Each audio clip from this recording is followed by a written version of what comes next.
প্রিয় রাসূল সাল্লাল্লাহু আলাইহি সাল্লামকে দোজাহানের বাদশা বলার বিধান কি? মামুন রংপুর থেকে প্রশ্ন করেছেন। দেখুন, আমাদের অনেক ভাই এটা নিয়ে প্রশ্ন করেন। গত 2-3 দিন আগে এই প্রশ্নটা আসছে, কিন্তু আমি উত্তর দিতে পারি নাই। প্রশ্নটা পড়ছিলাম, করে প্রশ্ন জন্য কোথায় হারায় গেছে। খুব দরকারি প্রশ্ন। এই প্রশ্ন যারা করেন তাদের বক্তব্য হলো, আল্লাহ রাব্বুল আলামিন হলেন দুনিয়া আখিরাত সকল সৃষ্টি জগতের রব এবং বাদশাহ। এটা কে? আল্লাহ তাআলা। আমাদের প্রিয় নবী সাল্লাল্লাহু আলাইহি সাল্লাম তাকে দোজাহানের বাদশাহ কিভাবে বলে? এটা তো আল্লাহ তাআলাকে বলা যায়। এটা হলো বক্তব্য। আমি এই বক্তব্যের সাথে বিনয়ের সাথে একটু দ্বিমত করতে চাই। নবী করিম সাল্লাল্লাহু আলাইহি সাল্লামকে যদি কেউ দোজাহানের বাদশাহ বলে, এটাতে শিরক হবে না ইনশাআল্লাহ। কারণ এখানে দোজাহানের বাদশাহ বলে উদ্দেশ্য হয় যেটা, সাধারণত সচরাচর মানুষের উদ্দেশ্য থাকে যেটা, সেটা হলো যে উনি দুনিয়াতে আল্লাহ তাআলা তাকে নেতা বানিয়েছেন, নেতৃত্বর আসন আল্লাহ তাআলা দিয়েছেন, সবাই তার অনুসরণ করেছে এবং তিনি বাদশার মতো সম্মানীয় ছিলেন, সর্বজন শ্রদ্ধেয় ছিলেন, তাকে মান্য করেছে। গোটা দুনিয়ার নেতৃত্ব আল্লাহ তাআলা, অর্ধজাহান এর নেতৃত্ব আল্লাহ তাআলা তার এবং তার সাহাবীদের কাছে দিয়ে দিয়েছেন। অতএব তিনি দুনিয়াতে বাদশাহই ছিলেন। আর আখিরাতেও আল্লাহ রাব্বুল আলামিন তার সুপারিশে বিচার কার্য শুরু করবেন।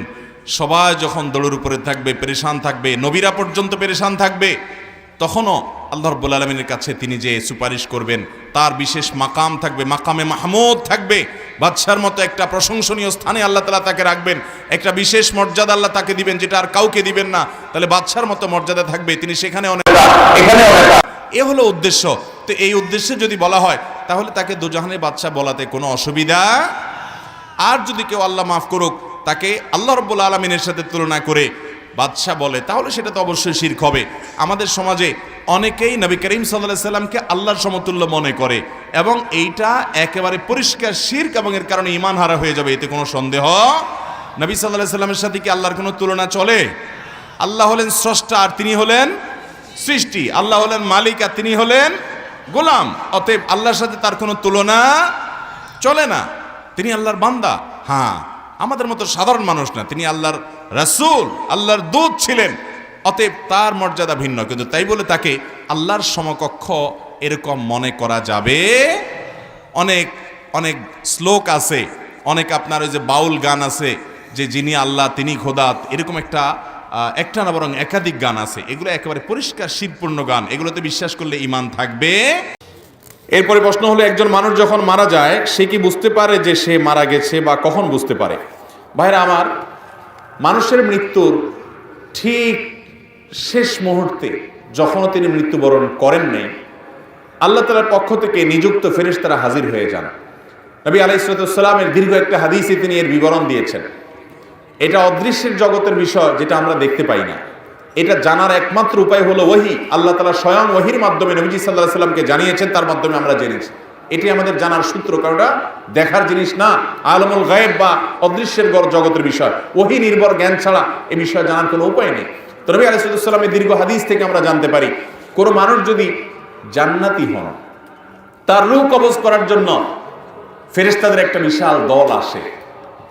তারা এত সুন্দর করে আসে, উপস্থাপন হয় ওই লোকের সামনে যে তাদের আচার আচরণ, তাদের ওই লোকটাকে অভিবাদন জানিয়ে আখিরাতের জগতে নিয়ে যাওয়ার জন্য, ওয়েলকাম জানানোর জন্য আসার যে ব্যবস্থাপনা, দামি মূল্যবান পাত্র, রুমাল, সেখানে রূহ কবজ করে নেওয়া, সেগুলোর জন্য যে আয়োজন থাকে, এটা দেখতে দেখতে সে আল্লাহর বান্দা, নেককার বান্দা, ইমানদার মানুষটা, জান্নাতি মানুষটা হাসতে হাসতে তার রূহটা বের হয়ে আবার দুনিয়া থেকে চলে যান। অর্থাৎ খুব আনন্দের সাথে তিনি চলে যান।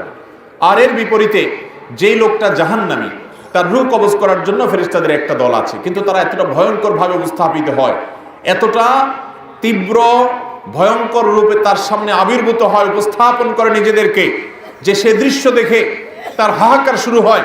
আশেপাশের মানুষগুলো টের পায় না, কিন্তু সে ঠিকই টের পায়। এই জন্য মানুষের মৃত্যুর আগ মুহূর্তে মানুষ টের পেয়ে যায়। এমনকি যারা ঈমানের উপরে সারা জীবন অটল ছিল, অবিচল ছিল, তাকওয়ার উপরে অটল অবিচল ছিল, হারাম থেকে বাঁচার জন্য সংগ্রাম করেছে সারা জীবন, এই মানুষগুলোকে কোরআনে বর্ণিত আয়াতে বলছে যে তাদের জীবন সায়ান্নে, তাদের রূহ কবজ করার আগে আল্লাহর পক্ষ থেকে ফেরেশতারা তাদেরকে জানিয়ে দেন, তারা উপস্থিত হন, তাদেরকে সুসংবাদ দিতে থাকেন, আল্লাহ খাউফুন আলাইহিম ওয়া লা হুম ইয়াহজানুন, যে তাদের কোনো ভয় নেই, তাদের কোনো পেরেশানি হবে। আল্লাহ তাআলা আমাদের সবাইকে নেক মৃত্যু, ঈমানের মৃত্যু, জান্নাতি মানুষের মৃত্যু আমাদের সকলকে নসিব করুন। তাহলে হাদিস এবং আয়াত, বিভিন্ন আপনার জান কবজের সময়কার পূর্বেকার ফেরেশতাদের মহড়া প্রস্তুতি, এগুলোর বিবরণ থেকে বোঝা যায় যে আশেপাশে মানুষ টের না পেলেও যার রূহ কবজ হচ্ছে তিনি ঠিকই টের পান। ভালো মৃত্যু, ঈমানে মৃত্যুর জন্য বেশ কিছু আমল আছে ভাই, সে আমলগুলো আমরা কোনো একটা মাহফিল আলোচনা করবো ইনশাআল্লাহ। এই ঈমানে মৃত্যুর জন্য একটা কমন আমল হলো যে আমরা সবসময় ঈমান এবং নেক আমলের উপরে, ফরজ কাজ করার উপরে, এই যে ফজরের সময়, শীতের সময় ফজর নামাজ পড়া কষ্টকর, কিন্তু কষ্ট উপেক্ষা করে হলেও করবো। এইভাবে আপ্রাণ যদি চেষ্টা করে যান, নিজের সঙ্গে নিজে লড়াই করে যদি আল্লাহর ফরজ বিধান মানেন, হারাম থেকে বাঁচার চেষ্টা করেন, আপনার মৃত্যুর সময় ঈমান সাথে নিয়ে আপনি যেতে পারবেন ইনশাআল্লাহ। তাহলে ঈমানের মৃত্যু যখন হবে তখন সুসংবাদ পেতে পেতে দুনিয়া থেকে যাব। আল্লাহ না করুন যদি বেঈমানের মৃত্যু হয়, ফাসিকের মৃত্যু হয়, কাফেরের মৃত্যু হয়, তাহলে সেক্ষেত্রে দুনিয়া থেকে দুঃসংবাদ দেখতে দেখতে যাওয়া লাগবে। অতএব হাদিস আয়াত থেকে বোঝা যায় মৃত্যুর আগ মুহূর্তেই একজন মানুষ টের পেয়ে যায় যে তার গন্তব্য কোথায় হতে যাচ্ছে। আল্লাহ তাআলা আমাদের সবাইকে নেককার মানুষের মৃত্যু নসিব করুন। কাউসার হোসেন, আপনি লিখেছেন মরণোত্তর কিডনি অথবা শরীরের অন্য কোনো অর্গান দান করা জায়েজ আছে কিনা। মরণোত্তর আপনি কিডনি কিংবা শরীরের অন্য কোনো অর্গান কাউকে দান করবেন কখন? যদি কারোর কোনো অঙ্গের প্রয়োজন হয় এবং তাকে আপনি সহযোগিতার জন্য এটি করছেন, সেটি জায়েজ হতে পারে। বাট অনেকে আছেন যে আখিরাতের প্রতি বিশ্বাসটা তার দুর্বল, তিনি মনে করেন যে এটা তো পচে এগুলো ছাই হয়ে যাবে আর দরকার কি, সেই জায়গাতে তিনি এগুলো দিয়ে যান। অনেক নাস্তিকরা এটা করে থাকেন। তো সেই বিশ্বাস থেকে হলে সেটিতে অবশ্যই কুফরি এবং এর কারণে ঈমান চলে যাবে।